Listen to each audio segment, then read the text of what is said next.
Good morning and welcome to gunner shot. Gunner shot में आप सबको दोबारा स्वागत है। आज हम आर्म फोर्सेस पर्सनल वेलफेयर के 5वीं कड़ी करने वाले हैं और इसमें हमारा साथ जुड़ रहे हैं colonel Vembu Shankar. Morning colonel Vembu Shankar, welcome to gunner shot. जय हिंद सर, बहुत बहुत धन्यवाद पहले तो, और सभी को नए साल के शुभकामनाएं। और मुझे बहुत अच्छा लग रहा है कि मुझे एक अवसर मिला है आपसे बात करने के लिए, ये बहुत ही खास विषय में। तो थैंक यू वेरी मच, धन्यवाद। वेलकम। मैं सबको बताना चाहता हूँ, कर्नल वेम्बू शंकर जो हैं वो शौर्य चक्र विनर है, राइट।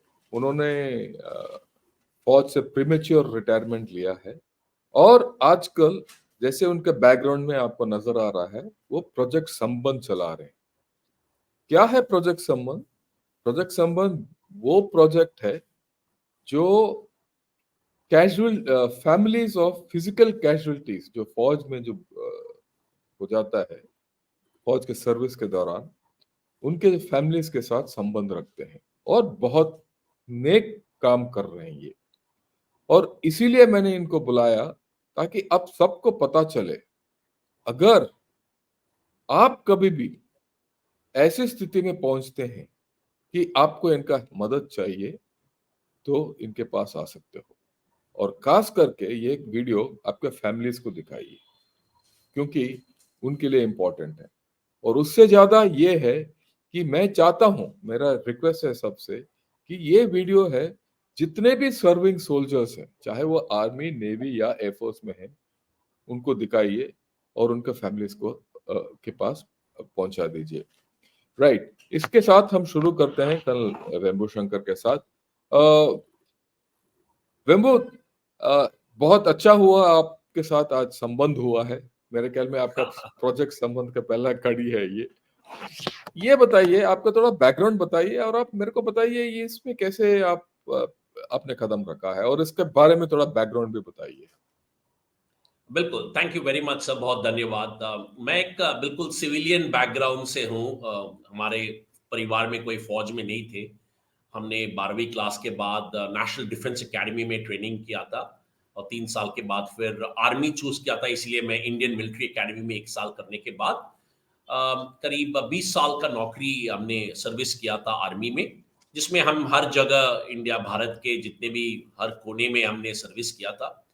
और हमें ये मौका भी मिला था कि भूटान में भी हमने सर्विस किया था, एक जो विदेश देश है इंडिया और चाइना के बीच में। और इस दौरान और लास्ट मेरा जब मैं कमान कर रहा था एक पलटन नॉर्थ ईस्ट में, तब रोज हर दूसरे या तीसरा दिन ऐसे कुछ ना कुछ हादसा हो रहा था हमारे एरिया ऑफ रिस्पॉन्सिबिलिटी में। क्योंकि हम उसको रिपोर्ट करते थे, और क्योंकि मैं एक एयरपोर्ट के सामने भी था, तो वो जो मॉर्टल रिमेन्स है, जो शहीद हो गए हैं जवान, उनके मॉर्टल रिमेन्स को कोई जेसीओ या ऑफिसर एयरक्राफ्ट में उनको फाइनल जर्नी के लिए आते थे, और परिवार के साइड से कोई उनके रिश्तेदार आते थे। और जब उनके साथ में बातचीत करता था तो काफी कुछ मुझे पता चला कि इनमें काफी नॉलेज गैप है और लोगों को इतना पता नहीं है। तो फिर हमने अपना खुद का नॉलेज बढ़ाया और पता चला कि करीब 1500 ऐसे जवान इंडियन आर्मी में ही, नेवी और एयरफोर्स मिला के करीब 1600 ऐसे जवान ऑफिसर्स का सर्विस के दौरान बिन लड़ाई कारणों से इनका डेथ हो जाता है। बिन लड़ाई माने हादसा हो गया, कोई खुदकुशी हो गया, कोई बीमारी हो गया। तो फिर हमने सोचा ठीक है, हम प्रीमेच्योर रिटायरमेंट लेके प्रोजेक्ट संबंध की शुरुआत करते हैं, जहां मैं ये ऐसे परिवार जिनके हस्बैंड बिन लड़ाई कारणों से, जिनका सर्विस के दौरान डेथ हो गया, उनसे जाके मिलके उनका क्या क्या चैलेंजेस है, क्या उनके कठिनाइयां हैं और उसको कैसे दूर कर सकते हैं। इसीलिए मैं प्रोजेक्ट संबंध शुरुआत किया वॉलंटियर रिटायरमेंट लेके। ये सिर्फ कंप्लीटली फिलोंथ्रफिक है, अकेला कर रहा हूं मैं, कोई संस्था वगैरह नहीं है। मेरा यही कोशिश है कि जो हमारे साथ रहे हैं परिवार, एक सैनिक और उसका परिवार हमारे साथ रहे, इवन डेथ के बाद भी उनके साथ जुड़ा रहना चाहिए। यही मेरा मकसद था, इसीलिए प्रोजेक्ट संबल शुरुआत किया मैंने।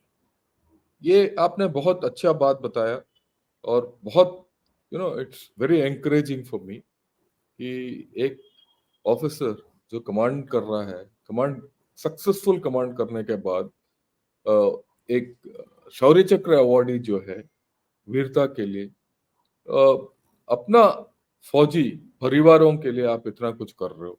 और खास करके हम सब लोग क्या है, वॉर कैजुअलिटीज के ऊपर, जो ऑपरेशनल कैजुअलिटीज हैं उनके बारे में तो सोचते हैं, पर बहुत लोग होते हैं, जैसे आपने बताया कि तकरीबन 2000 लोग यू नो निधन हो जाता है उनका सर्विस के दौरान वर्दी पहने हुए, और उनके फैमिलीज को मुश्किलात बहुत होता है, और ये बहुत अपना नेक काम शुरू किया है।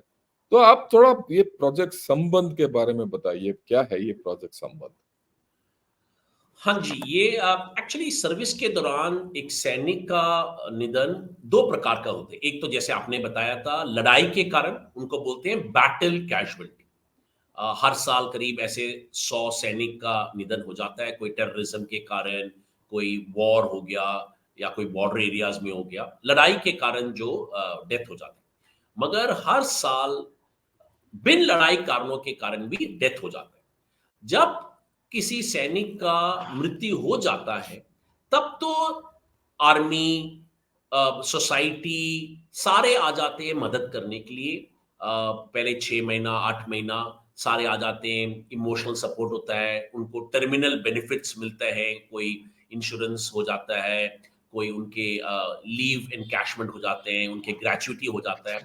तो आर्थिक इनिशियली तो ठीक रहता है, मगर 6 महीने 8 महीना 1 साल के बाद क्योंकि लोग बिजी हो जाते हैं, समाज भी थोड़ा थोड़ा भूल जाता है, और ये जो परिवार है इनको लोग भूल जाते हैं, क्योंकि बहुत सारे रीजंस हैं। सामाजिक रीजन है कि वो पहले ससुराल जाते हैं, क्योंकि ससुराल मोस्टली विलेजेस में रहते हैं, गांव में रहते हैं, तो 1-2 साल रहते हैं, वहाँ मुश्किलात होते हैं बच्चों की पढ़ाई के लिए, फिर कोई और शिफ्ट हो जाते हैं, तो उस कारण ये हमारा जो बंधन है वो टूट जाता है। तो मेरा कोशिश यही था कि ये बंधन जो टूट गया, इसको कैसे हम जोड़ें, क्योंकि जोड़ने से क्या होता है कि हमें पता चलेगा कि उनके क्या क्या मुश्किलात हैं। ऐसे परिवारों का 3 खास मुश्किलात है, क्योंकि मैं हर प्रांत में गया हूँ इंडिया में, मोर देन 600 डिस्ट्रिक्ट्स गया हूँ, उनसे मिला हूँ। तो हमने ये पता किया है कि उनके 3 मुश्किलात हैं। पहले तो आर्थिक है। आर्थिक क्यों है? क्योंकि उनको पेंशन कम मिलता है। पहले तो उनको तनख्वाह मिल रहा होता, सैलरी, और क्योंकि फिजिकल कैजुअलिटी 2 प्रकार के होते हैं। एक तो एट्रिब्यूटेबल टू सर्विस, यानी कि कोई फौजी काम कर रहे थे, तब उनका निधन हो गया, जैसे कोई फौजी गाड़ी चला रहे थे, रोड एक्सीडेंट हो गया, या उनको कोई ऐसे बीमारी हो गया जो फौज के कारण हुआ है, उनको एट्रीब्यूटेबल टू मिलिट्री सर्विस बोलते हैं। उनको 60% पेंशन मिलता है, उसको बोलते हैं स्पेशल फैमिली पेंशन। और दूसरा होता है जब निधन बिन लड़ाई कारणों से, और कोई फौज का कोई उसमें कनेक्शन नहीं था, तो उसको बोलते हैं नॉन एट्रीब्यूटेबल। उदाहरण के लिए खुदकुशी हो गया, या कोई ऐसे जवान कोई नशा कर लिया, ऐसे उसके कारण कोई डेथ बीमारी हो गया और डेथ हो गया, वो फौज के कारण नहीं हुआ, तो उसको बोलते हैं नॉन एट्रीब्यूटेबल। उनको सिर्फ 30% पेंशन मिलता है, उसको बोलते हैं ऑर्डिनरी फैमिली पेंशन। तो पहले तो आर्थिक समस्या है, आर्थिक कठिनाइयां हैं, क्योंकि तनख्वाह से बिल्कुल अभी पेंशन में आ गए, और कम पैसा मिलता है, ना ही सरकारी आवास है, ना कोई कंटोनमेंट में रह सकते, बच्चों की पढ़ाई में प्रॉब्लम्स हैं। और दूसरा है सामाजिक, क्योंकि खासकर भारत में एक जब औरत विडो हो जाती है, तो बहुत लोग उसको एक ठप्पा लगा देते हैं कि ये विधवा है, विधवा है। और गांव में भी खासकर उनको बाहर नहीं जाने देते, और ज्यादातर लोग स्किल्ड भी नहीं रहते। तो ये सामाजिक हो गया, और तीसरा है मानसिक। उनको काफी अकेलापन हो जाता है, क्योंकि उनके जो स्पाउस है उनका डेथ हो जाता है, समाज भी थोड़ा उनको अलग रख देता है। और जब फौज में थे तब तो एक कंटोनमेंट में रहे थे, बिल्कुल मिलजुल के, बाकी परिवारों के साथ, बाकी फैमिली वेलफेयर हो गया, कोई लेडीज लेडीज मीट हो गया, कोई सिनेमा जा रहे हैं, साथ मिलजुल के रह रहे थे, मगर अभी जब गाँव चले गए हस्बैंड के डेथ के बाद, अकेलापन हो जाता है, उसके कारण उनकी मानसिक स्थिति में काफ़ी प्रभाव पड़ता है। ये अलग-अलग टाइम पे अलग-अलग होता है। इनिशियली जब डेथ होता है तो लोग सोचते हैं कि अकेलापन हो गया, उसके बाद जब बच्चे थोड़ा बड़े हो जाते हैं, टीनेज में हो जाते हैं, तो बच्चों का जो मानसिक स्थिति है उसमें उनको प्रभाव होता है, और जब बच्चे फिर बड़े होके चले जाते हैं, तब अलग टाइप का उनका अकेलापन हो जाता है। तो हमने पता किया कि ये 3 मेजर चैलेंजेस है उनका, आर्थिक, सामाजिक और मानसिक।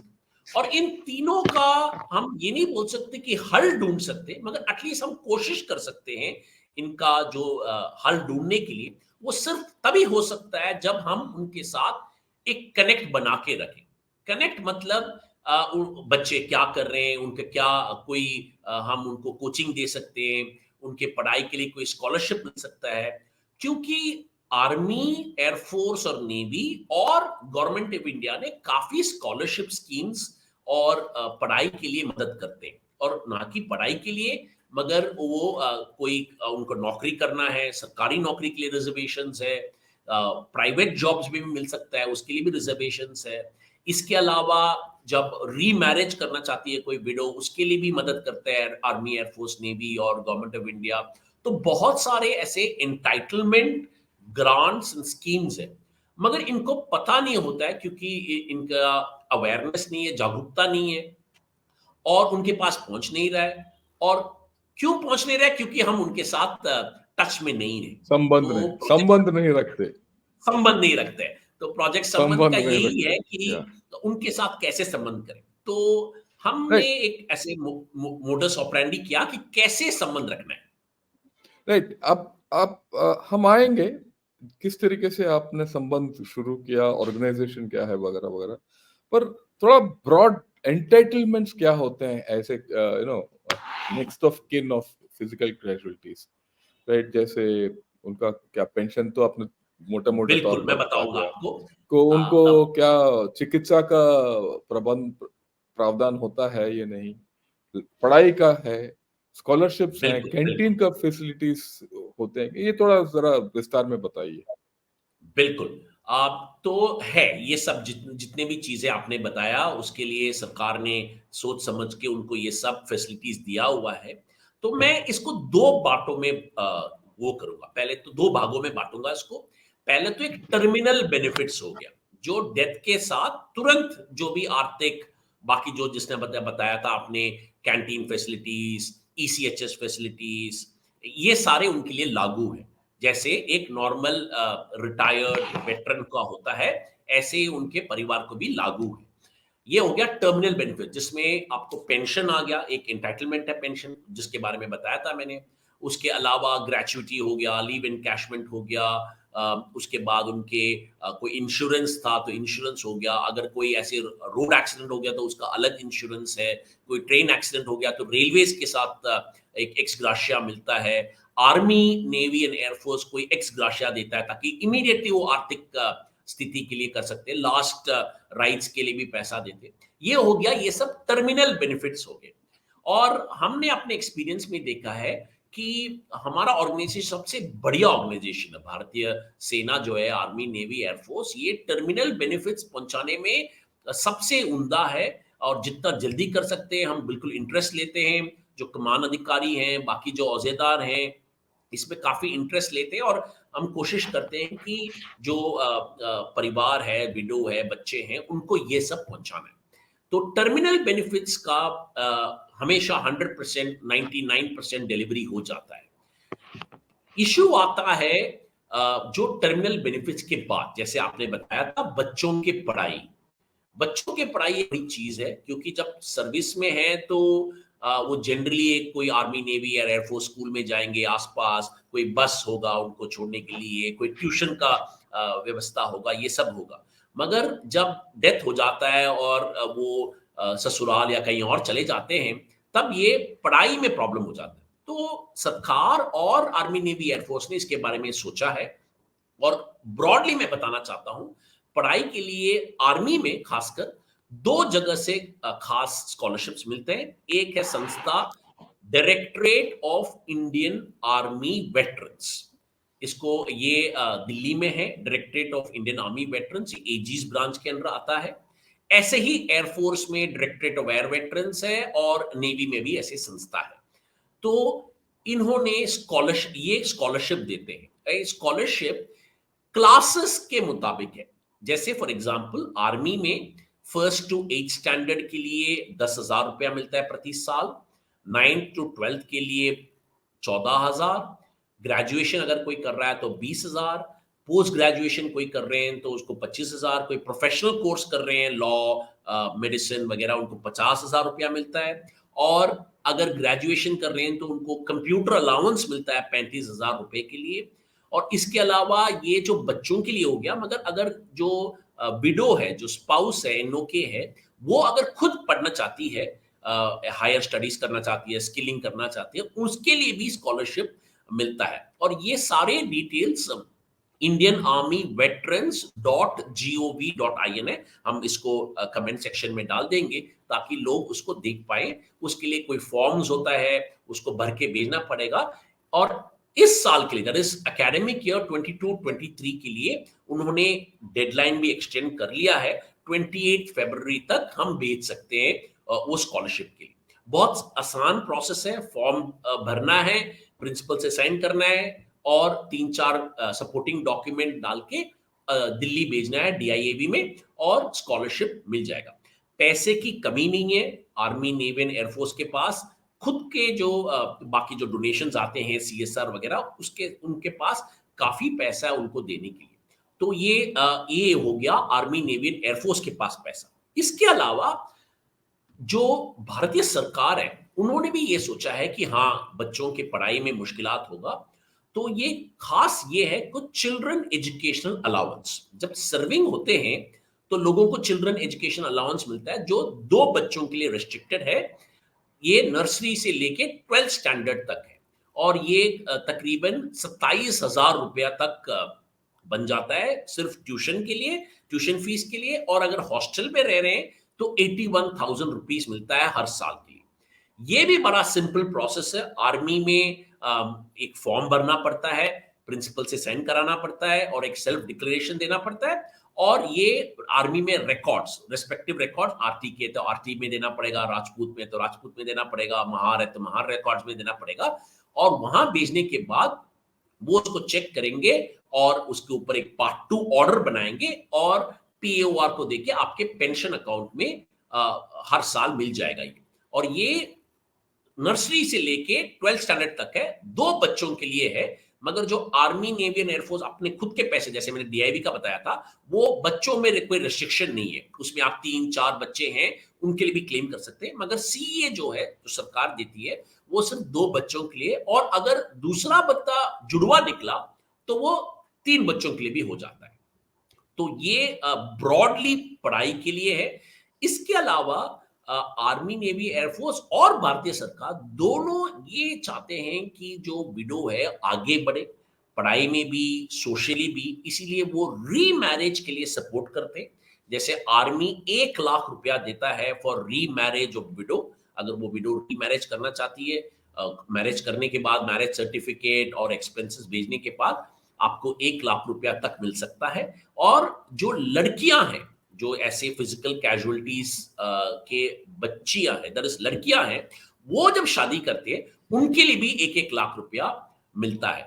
और अगर कोई लड़का है और मदर भी डेथ हो गया, जैसे ऑर्फन हो गए और उनकी शादी होती है, तब उनके लिए भी 1 लाख रुपए मिलेगा। और ये पूरा जो उन्होंने बताया था, सारांश हम एक ऐसे स्क्रीनशॉट में आपको इस वीडियो के दौरान दे देंगे और कमेंट्स में भी डाल देंगे। और जो वेबसाइट्स मैंने बताया था, एक है इंडियन आर्मी veterans.gov.in, ऐसे ही एयरफोर्स का और नेवी का है, वो भी हम दे देंगे। और दूसरा है केंद्रीय सैनिक बोर्ड का ksb.nic.in, जो कि भारतीय सरकार का department of ex serviceman welfare का एक हिस्सा है। तो ब्रॉडली 3 हिस्सों में वो मदद करते हैं। एक तो पढ़ाई के लिए, एजुकेशनल, दूसरा है वोकेशनल यानी कि कोई नौकरी के लिए, और तीसरा है सामाजिक, जैसे मैंने बताया था मैरिज वगैरह। तो 3 कठिनाइयों को दूर करने के लिए आर्मी, नेवी, एयरफोर्स और भारतीय सरकार दोनों मदद करते हैं। तो ये बताइए ये क्या इनको चिकित्सा का भी मदद मिलता है, मेडिकल और सीएसडी फैसिलिटीज वगैरह के बारे में भी और भी मदद मदद मिल सकता है कि नहीं? बिल्कुल, बिल्कुल। ये चिकित्सा और सीएसडी ये दोनों टर्मिनल बेनिफिट्स के अंदर ही आ जाएँगे। जैसे डेथ हो जाता है, एक प्रोसेस है जहाँ उनका ईसीएचएस कार्ड बन जाएगा। जैसे एक जवान रिटायर होता है, जैसे उसका ईसीएचएस कार्ड बनता है, ऐसे ही इनका भी बन जाता है। इनका और इनके बाकी 2 परिजन हैं, उनके लिए भी बन जाता है। और सिमिलरली सीएसडी भी जैसे एक रिटायर्ड वेटरन है, उस उनके लिए लागू है, ऐसे ही इनके लिए भी लागू एंड वो जनरली टर्मिनल बेनिफिट्स के साथ साथ ही वो डॉक्यूमेंटेशन में हो जाता है और सबसे पास वाले ईसीएचएस पॉलीक्लिनिक उसमें रजिस्टर करना पड़ता है और चिकित्सा तो इंपॉर्टेंट है वरना ये तो बहुत एक्सपेंसिव होगा तो सरकार ने ये सब सोचा है और उनको ये सब फैसिलिटीज दिया हुआ है। राइट। आपने बताया है कि contact DIAV, directorate of Indian army veterans. उदाहरण के तौर पर अगर एक इंडियन आर्मी का जवान का डेथ हो गया, उसका फैमिली को कैसे जाके वो डीआईएवी में रीच आउट करे? क्या ये बहुत बढ़िया वेटरन प्रश्न किया सेल्स? आपने। नहीं, एक इसको मैं थोड़ा और विस्तार में पूछना चाहता हूँ। क्या लोकल एरिया, सब एरियाज, स्टेशन हेडक्वार्टर्स में कोई प्रावधान है कि ये जाके कोई वेटरन सेल है, क्या है कि वहां जाके संपर्क करके ये आगे अपना केस बढ़ा सकते हैं? बहुत बढ़िया प्रश्न किया बिकॉज इस जागरूकता ही कमी है, इस जागरूकता की ही कमी है क्योंकि उनको पता नहीं है कि कहाँ जाना है हमें। आपने जो ये प्रश्न पूछा है बिल्कुल सही प्रश्न पूछा है तो मैं उसको विस्तार से बताना चाहता हूँ। डीआईएवी दिल्ली में है मगर उनके रिप्रेजेंटेटिव हर जगह भारत में है जिनको बोलते हैं कर्नल वेटरन्स यानी कि वेटरन सेल में कर्नल साहब बैठते उनका एक ऑफिस होता है। वो जो भी डॉक्यूमेंट्स वगैरह चेक करना है ये करना है वो कर सकते हैं मगर डीआईएबी ने एक बहुत ही खास चीज शुरुआत किया है वो है एक हेल्पलाइन। एक टेलीफोन नंबर है जिसके बारे में भी हम आपको दे देंगे। वो हेल्पलाइन के जरिए आप कभी भी उनको कॉल कर सकते हैं। वर्किंग आवर्स में तुरंत वो अटेंड कर लेंगे और उस साइड हेल्पलाइन में एक्चुअली विडोज ही बैठे हुए हैं। जो फिजिकल कैजुअलिटीज के विडोज है उनको ये मौका दिया गया तो उनको एग्जैक्टली पता है कि क्या मुश्किलात है, कौन सा डिपार्टमेंट उनको मदद करेगा, कैसे मदद करेगा, क्या फॉर्म्स चाहिए, क्या डॉक्यूमेंट्स चाहिए। एंड जनरली क्या होता है कि एक औरत दूसरे औरत से बात करेंगे तो खुल के बात कर सकते हैं। तो डीआईएबी ने ऐसे एक बढ़िया सा हेल्पलाइन शुरू किया है जिसका नंबर मैं अब दे दूंगा और वो आप वर्किंग आवर्स यानी कि मंडे टू फ्राइडे 10 to 5 कभी भी कॉल कर सकते हैं वरना आप बिना वर्किंग आवर्स में भी कॉल करेंगे उनके पास ये डेटा आ जाएगा और आपको वो कॉल बैक करेंगे। तो आप अगर ऐसे जो हमारे व्यूअर्स हैं ऐसे कोई फिजिकल कैजुअलिटीज के परिजन हैं तो आप इस नंबर पे कॉल कीजिए और आपके पास आपके हस्बैंड का आर्मी नंबर होना चाहिए। ऐसे ही एयरफोर्स एंड नेवी उनका भी नंबर्स है। आप उनका सर्विस नंबर होना चाहिए ताकि तुरंत वो आप आपके हस्बैंड के डिटेल्स निकाल सके और कर सकते। ये पूरा कंप्यूटराइज्ड है, बहुत ही उम्दा सिस्टम है। मगर ये कभी कभी क्या होता है कि लोकल कभी इश्यूज होते हैं तो इसीलिए वो कर्नल वेटरन से वो मुलाकात कर सकते हैं। ये आर्मी ने किया है, ऐसे एयरफोर्स और नेवी का भी अलग अलग संस्था है और वहां जाके कोई डॉक्यूमेंट है, नेम चेंज है, कोई कभी कभी क्या होता है कि जो औरत है वो गर्भवती होती है जब डेथ हो जाता है उसके बाद बच्चा का बर्थ हो जाता है तो वो सब रिकॉर्ड्स में अगर हमें जोड़ना है तो ये कर्नल वेटरन्स मदद करेंगे और of course directorate of ex serviceman welfare के रिप्रेजेंटेटिव्स हैं, जिला सैनिक बोर्ड और राज्य सैनिक बोर्ड, उनके पास भी जा सकते हैं आप।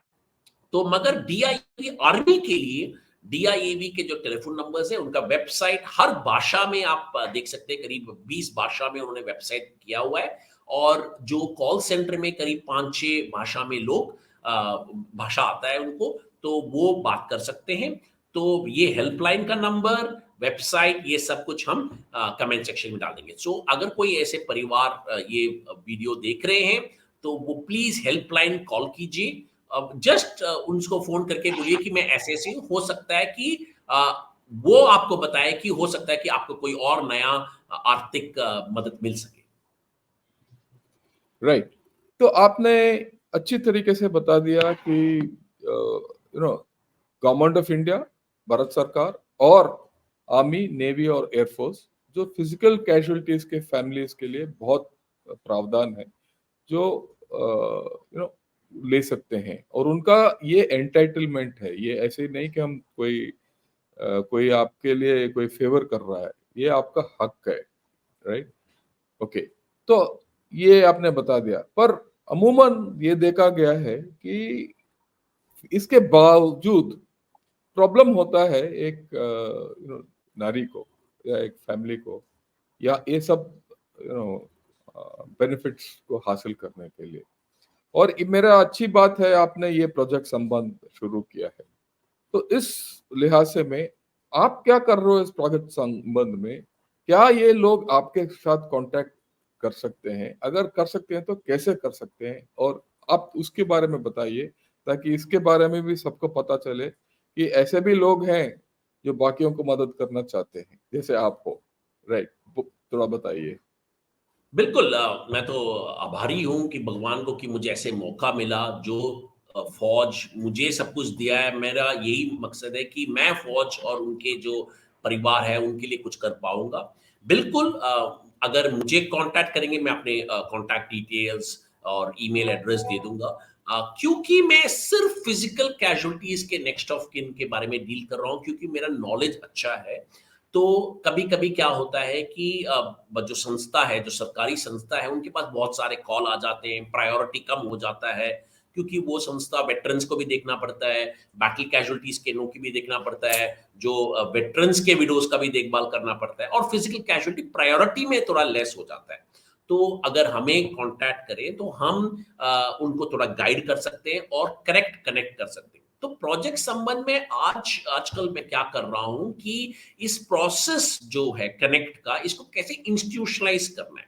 तो मेरा विनती सभी से यही है, अगर जो परिवार सुन रहे हैं, प्लीज अपने जो लास्ट यूनिट है जहां आपके हस्बैंड का सर्विस था और जहां से डेथ हुआ, उस यूनिट के साथ आप हमेशा टच में रहना चाहिए, बिकॉज वो यूनिट है। हर यूनिट में 10 या ऐसे 12 होंगे पिछले 20 साल, 25 साल में। तो वो आपके रिकॉर्ड्स उनके पास है, वो सब कुछ आपके बारे में जानते हैं। हो सकता है वही भाषा, जैसे कोई मद्रास रेजिमेंट का है, तो कोई साउथ इंडियन भाषा उनको समझ में आएगा। दिल्ली में बैठ के हो सकता है कि बाकी लोगों को ऐसे भाषा, बिकॉज़ हो सकता है फैमिलीज़ को हिंदी बोलना नहीं आ रहा हो या अंग्रेज़ी बोलना नहीं आ रहा हो। तो यूनिट के साथ टच में रहिए, और हमने पिछले 2 साल से यही मकसद किया है। मैं पूरे इंडिया घुमा हूं। पिछले साल हमने 142 ट्रिप्स किया है, हर यूनिट फॉर्मेशन में जाके एक प्रोसेस किया, ताकि ये इंस्टीट्यूशनलाइज हो जाए, क्योंकि हो सकता है कल हम ना हो, और जो अपॉइंटमेंट्स है वो हो ना हो, मगर ये प्रोसेस इंस्टीट्यूशनलाइज होने के लिए हमने एक मोडस ऑपरेंडी किया है। तो मेरा जो सर्विंग ऑफिसर्स जो सुन रहे हैं, जो औजेदार सुन रहे हैं फॉर्मेशंस में, यूनिट्स में, आप हमें कांटेक्ट कर सकते हैं। हम आपको वो मोडस ऑपरेंडी बता देंगे, और परिवार जो सुन रहे हैं वो हमें कांटेक्ट कर सकते हैं। मैं आपको बता दूंगा कि कैसे आपके यूनिट के साथ टच में रहना है, और कैसे डीआईवी के साथ टच में रहना है, या ये वाला जो आपका जो मुश्किलात है, कौन उसको सॉल्व कर सकता है। हमारा व्हाट्सएप नंबर है, आप अगर मैसेज भेजेंगे तुरंत आपको एक ऑटोमेटेड रिप्लाई मिल जाएगा। और जैसे जैसे मैसेजेस आते हैं, हम कोशिश करेंगे जल्द से जल्द कैसे उसका रिप्लाई करें और सही जवाब दे पाए। और क्योंकि मैं 2017 में मैं रिटायर हुआ था प्रीमेच्योर, हमने सोचा है 1 साल में हम पूरा कंप्लीट कर लेंगे, मगर अभी 6 साल हुआ है, हम अभी भी वर्क इन प्रोग्रेस हैं। तो क्योंकि हमारा ये डोमेन नॉलेज अच्छा है पॉलिसीज के बारे में, जैसे सरकारी आवास है, जैसे डेथ हो जाता है, जो फैमिलीज है वो सरकारी आवास में रह सकते हैं, 2 साल रह सकते हैं, उसको एक्सटेंड भी कर सकते हैं 1 साल के लिए।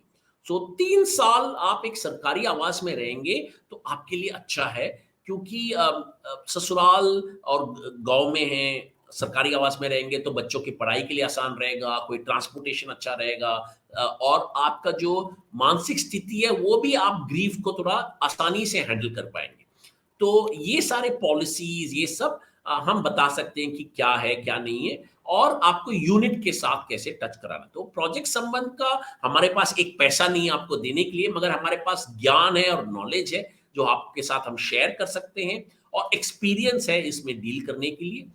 इसीलिए हम अकेले हैं, कोई संस्था नहीं है हमारा, और यही हमारा कोशिश है। तो अगर कोई ऐसे परिवार सुन रहे हैं, हमसे टच में रह सकते हैं, हम आपको बता सकते हैं कि कैसे आपकी यूनिट, आपके रेजिमेंट, आपके रिकॉर्ड्स, डीआईएवी, केंद्रीय सैनिक बोर्ड, उनके साथ कैसे टच में रह सकते हैं, कौन कौन से फॉर्म्स है, वो सब कुछ है, तो हम दे सकते हैं। तो आप ये बताइए कि आपको कांटेक्ट कैसे करें? आपके व्हाट्सएप नंबर के जरिए हम कांटेक्ट कर देंगे। बिल्कुल, ये मेरा जो नंबर डाल देंगे। या मेरा जो नंबर है वो हम डाल देंगे कमेंट्स में। मेरा व्हाट्सएप नंबर है 8777877409, और मेरा ईमेल जो एड्रेस है theprojectsambandh@gmail.com। ये दोनों चीजें हम कमेंट्स में डाल देंगे ताकि आप कांटेक्ट कर सकें। और हम बाकी जो नंबर्स बताया था, डीएवी के जो हेल्पलाइन है, रिकॉर्ड्स के जो हेल्पलाइंस हैं, एयरफोर्स एंड नेवी की जो हेल्पलाइंस है, उसको भी हम कमेंट्स में डाल देंगे। और हम वो एंटाइटलमेंट जो हमने बताया था, एंटाइटलमेंट ग्रांट्स एंड स्कीम्स, उसका एक लिंक दे देंगे, और एक छोटा सा स्क्रीनशॉट भी हम उसको दे देंगे, ताकि आप एक रेडी रेकनर रख सकते हैं। कभी भी आप टेलीफोन में रखेंगे, अगर आप कोई और गांव में जा रहे हैं, किसी और जवान के वाइफ से मिल रहे हैं, किसी से मिल रहे हैं, बोलते हैं हाँ ये है आपके लिए, आपने लिया है कि नहीं, तो ये हम शेयर कर लेंगे। राइट। मैं सबको बताना चाहता हूँ, और जितने भी कांटेक्ट नंबर्स और जो भी इंफॉर्मेशन कर्नल वेम्बू शंकर ने बताया, वो आपको इस वीडियो के लास्ट में स्टैटिक स्क्रीनशॉट्स में मिलेंगे कुछ देर के लिए, ताकि आप आराम से उसको नोट कर सकते हो और दे सकते हो। और इसके डिस्क्रिप्शन में, इस वीडियो के डिस्क्रिप्शन में वही चीज जो इस वीडियो के आखिर में है वो आपको मिलेगा। राइट। और इससे ज्यादा आपको प्रॉब्लम है तो आप गनर शॉट को संपर्क कर सकते हो, या कर्नल वेम्बू शंकर को संपर्क कर सकते हो। हम आपको कहानी आगे बढ़ाएंगे। राइट। वेम्बू, आप ये बताइए, आप इसको प्रोजेक्ट को कैसे सस्टेन कर रहे हो? इसको कुछ तो पैसा चाहिए, आपको कुछ रिसोर्सेस चाहिए, कोई दे रहा है आपको, नहीं दे रहा है, या जरूरत है, क्या है आप बताइए। और मेरे ख्याल में ये भी मैं सबसे रिक्वेस्ट करूंगा, I am sure colonel Vembu Shankar will give a contact number, and if you can help him, जो भी आप दे सकते हो, उनको पैसा दे सकते हो, प्लीज दीजिए।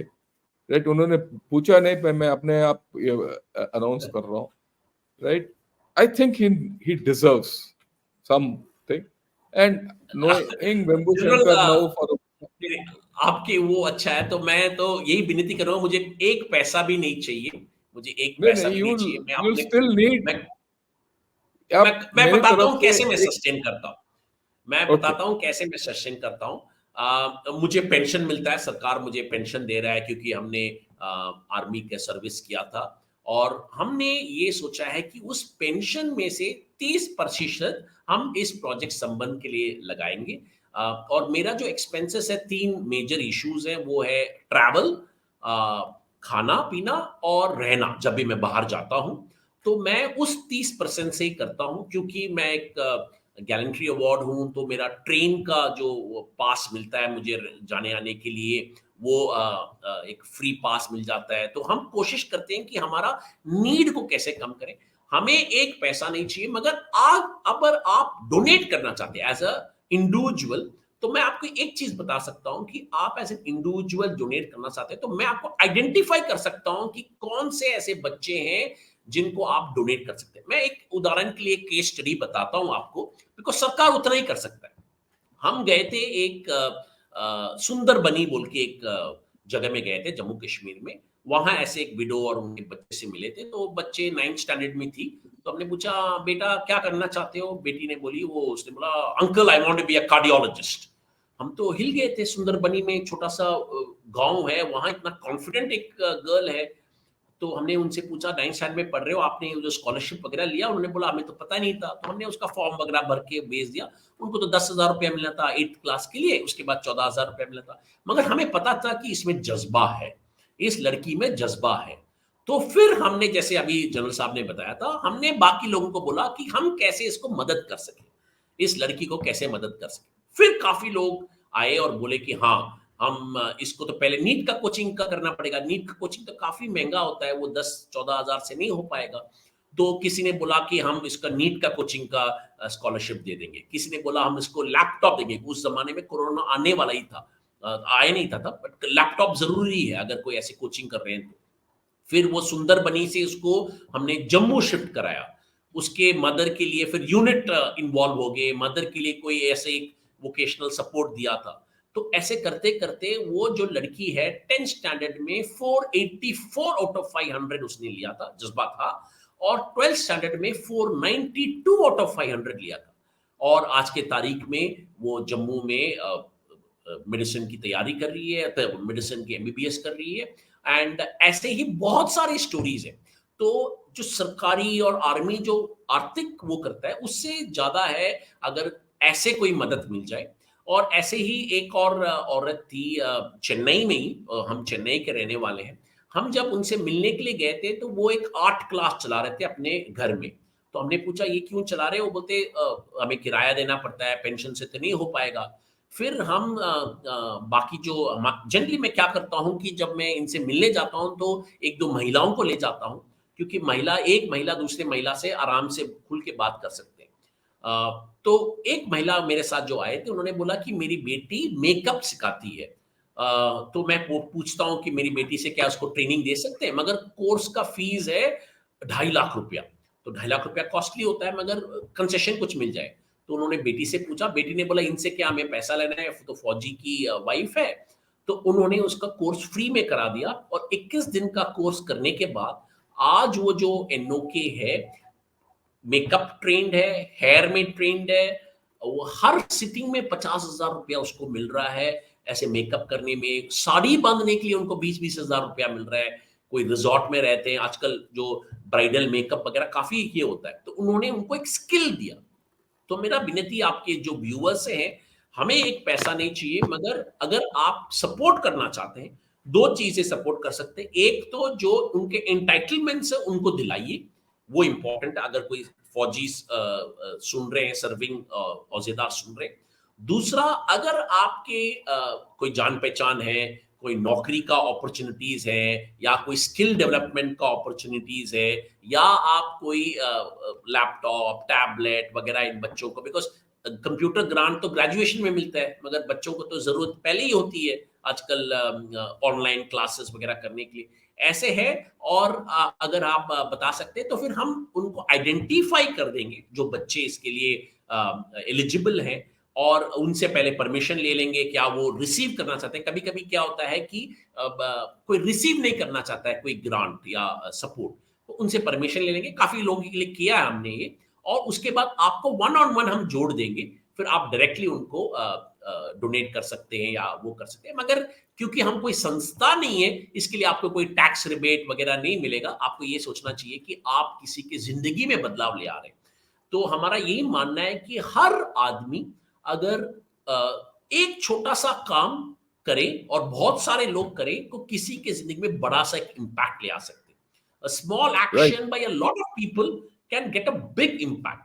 तो हर आई थिंक व्यूअर जो सुन रहा है यहाँ, अपना अपना छोटा कर सकते हैं, तो काफी कुछ अच्छा हो जाएगा। I think that's a very noble proposition. आप जो कर रहे हो बहुत नेक काम कर रहे हो। My compliments to you and I wish this progresses. मैं सबको बताना चाहता हूँ कि जिनके पास ऐसे प्रॉब्लम हैं जो ये सॉल्व कर सकते हैं, आप कृपया कर्नल वेम्बू शंकर के साथ संपर्क रखिए और ये प्रोजेक्ट संबंध को चलाने के लिए उनको मदद कीजिए। किस तरीके से चलाना है, क्या है, आप उनसे बात कर सकते हो। इनका कांटेक्ट नंबर वगैरह जैसे मैंने बताया लास्ट में आ जाएगा वीडियो के एंड में। ओके, लास्ट में एक बताइए, आप प्रोजेक्ट संबंध के अलावा आजकल क्या कर रहे हो? आपका इंटरेस्ट क्या है? ये भी तो बताइए। नहीं, मैं तो काफ़ी इंटरेस्ट रखता हूँ। अगर जो आपके व्यूअर्स हैं, मुझे इस पोशाक में कभी-कभी देखा होगा, मैं कौन बनेगा करोड़पति में एक्सपर्ट बन के आता हूँ, ये टोपी वगैरह पहन के, और जब कंटेस्टेंट को पता नहीं होता, तो मैं क्विज़िंग में काफ़ी इंटरेस्ट रखता हूँ। मैं क्विज शोज कंडक्ट करता हूँ बच्चों, स्कूल बच्चों के लिए, कॉलेज, कॉर्पोरेट्स वगैरह के लिए। और मेरा हॉबी है ऑटोग्राफ कलेक्ट करना। जो सेलिब्रिटीज हैं उनका ऑटोग्राफ कलेक्ट करना। मेरे पास करीब 10,000 से ऊपर ऑटोग्राफ है क्रिकेटर्स के, फिल्म स्टार्स के, हमारे जो परमवीर चक्र विनर्स हैं, बाकी जो सेलिब्रिटीज हैं उनके ऑटोग्राफ। तो मैं वो भी उसमें भी अपना टाइम बिताता हूँ। थोड़ा हॉबी होना चाहिए। आपके ये गनर शॉट के माध्यम से ये बताना चाहता हूँ कि हमेशा काम काम काम नहीं होना चाहिए। पैशन के साथ आपका कोई हॉबी भी होना चाहिए। प्रोफेशन, पैशन, हॉबी भी होना चाहिए। तभी आप एक संतुलन बना के रख सकते हैं। और जो विडोज एंड एनओकेज है, मैं उनको भी यही बोलता हूं कि जो हो गया, वो हमारे हाथ में नहीं है। जो उनका डेथ हो गया, आगे कैसे बढ़ेंगे हम, अगले परिवार, अगले जो जनरेशन है उसका कैसे हम अच्छा सा एक एनवायरनमेंट देंगे। तो उसके लिए हर चीज में करना पड़ेगा। वोकेशनली आपको कुछ स्किल बढ़ाना पड़ेगा, कोई हॉबीज होने चाहिए, कोई इंटरेस्ट होना चाहिए, तभी आप करेंगे। और मैंने अपनी जिंदगी में काफी कुछ हॉबी रखा है। ऑटोग्राफ कलेक्ट करता हूँ, क्विजिंग करता हूँ, थोड़ा बहुत जादू भी कर लेता हूँ, मैं मैजिक करता हूँ, तो हाँ, जहां भी मौका मिल जाता है। तो इसके कारण मेरा मानसिक स्थिति ठीक रहता है। और मेरा भी यही है कि आपके जो गनर शॉट के थ्रू ये बताना चाहता हूँ कि मिक्स होना चाहिए जिंदगी में ना, एक 100% मिक्स होना चाहिए, उसमें हॉबी इंपॉर्टेंट है। राइट। आपने अच्छा हॉबी चुना है, मैजिक। और ये मैजिक आप प्रोजेक्ट संबंध में दिखा रहे हो, और बहुत अच्छी बात है। आज हमने बहुत एक encouraging वीडियो किया है इसके बारे में, of helping out cash, next of kin of physical casualties. बहुत अच्छा नेक काम कर रहे हैं कर्नल वेम्बू शंकर, उनको हेल्प कीजिए। राइट। क्योंकि आखिर में मैं ये बताना चाहता हूँ, जो हम खुद हेल्प कर सकते हैं और कोई नहीं कर सकता, और he is helping you to help yourself. ठीक है ना। और इसके साथ मैं थैंक यू करना चाहता हूँ कर्नल वेम्बू शंकर को, to come on gunner shot. और ये पहली बार है, ये जैसे आपका रिस्पांस मिलेगा हमसे, आपके 2-4 लोगों को हम लेके आएंगे गनर शॉट के ऊपर, और उनका बातचीत कर्नल वेम्बू शंकर के साथ लाइव कराएंगे, ताकि आपको पता चले कि ये क्या कर रहे हैं, कैसे उनका हेल्प कर सकते हैं। Right. Till then, thank you very much thank sir, to बहुत everyone, thank you Vembu. Thank you very much, या बहुत धन्यवाद। ऐसे एक आपकी गनर शॉट, बिकॉज ये काफी पॉपुलर चैनल है, और मैं ये चाहता हूं कि ये काफी लोगों को पहुंचे। आप इसको और फॉलो कीजिए, सब्सक्राइब कीजिए, ताकि बाकी लोगों को जागरूकता, अवेयरनेस हो गया, अपने आप सब कुछ हो जाएगा, संबंध हो जाएगा। Thank you very much. जय हिंद।